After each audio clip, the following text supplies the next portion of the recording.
Hello, and welcome to this episode of Grace Filled Plate TV. In this episode, we are going to talk about the best foods to eat for weight loss. Yes, every magazine cover is smothered with certain foods that are going to help your body burn fat. Diet books have lists of foods to avoid and foods that are must-haves. We are so bombarded with lists and ideas about things that we should and shouldn't eat that it's really clouded our ability to make a choice for ourselves. Even the decision to eat kale could be weighted down by worries about it being local or organic or a dozen other things that we're concerned about. And yet, in searching for the best foods to eat for weight loss, we miss three super duper important factors that are going to dictate whether that food actually helps you lose weight or not. So in this video, we're going to dive into those 3 points so you can make an empowered, inspired, and smart choice about the foods that you decide to eat or not to eat. Because ultimately, you are the one that should be calling the shots. Nobody knows you better than yourself. So the first criteria for food that you eat for weight loss is it has to be food that you like. I know, you're cringing because you're thinking about all of the junk food that you like to consume. Brownies and butter and buttered rolls, they're all dancing through your mind. And yet, if we choose to only eat foods that we dislike, we're going to end up unsatisfied and eating foods that we're trying to avoid. Ultimately, holding something at arm's length only makes us want it more. You've experienced that before, I'm sure. Even if a particular diet cut off a food that was on your so-so list, it started to look really, really appealing. And it was hard to avoid having it and to stop thinking about it. It was totally working against you. And yet when you enjoy the food, you walk away from the meal mentally satisfied, able to move on without thinking about food, which is pretty amazing and what we're all looking for, right? Another thing that you want to keep in mind is that the only time you eat certain foods that you really enjoy is when you're in overeating or binge mood or off the all or nothing eating track. It's going to be really, really hard to stop binging because you would like those foods and that's the only time you get them.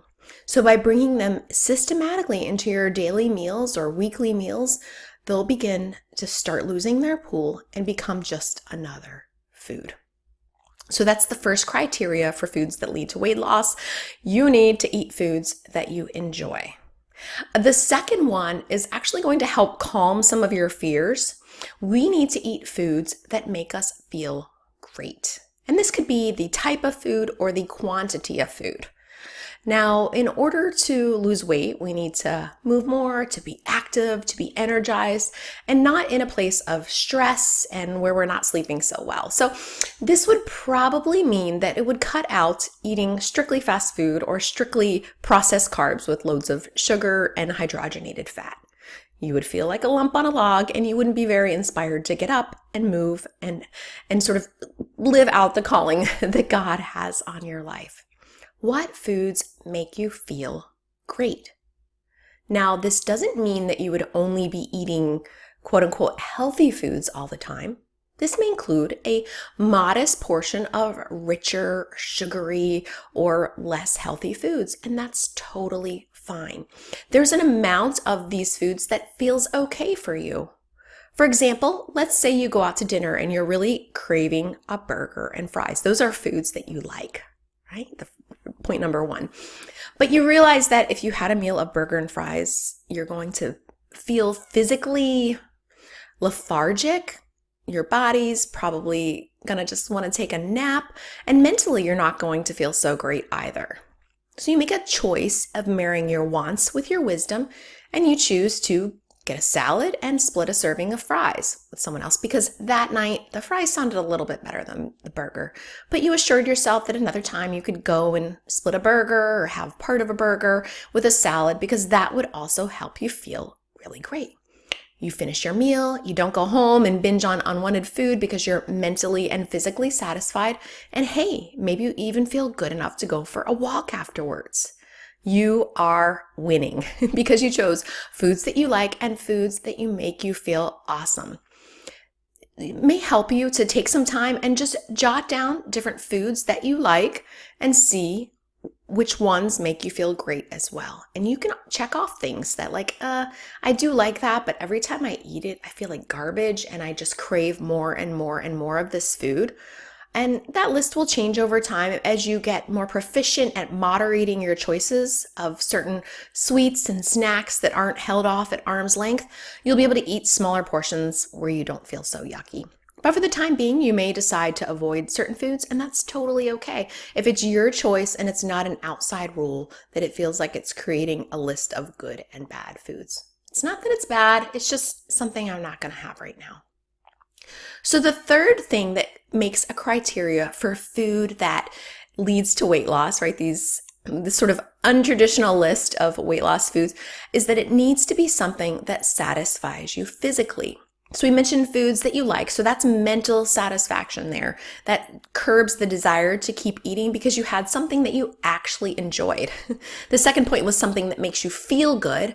But then also you need to be physically satisfied at a meal. And that's important because that point will help you eat less calories or energy and still feel great when you walk away from a meal.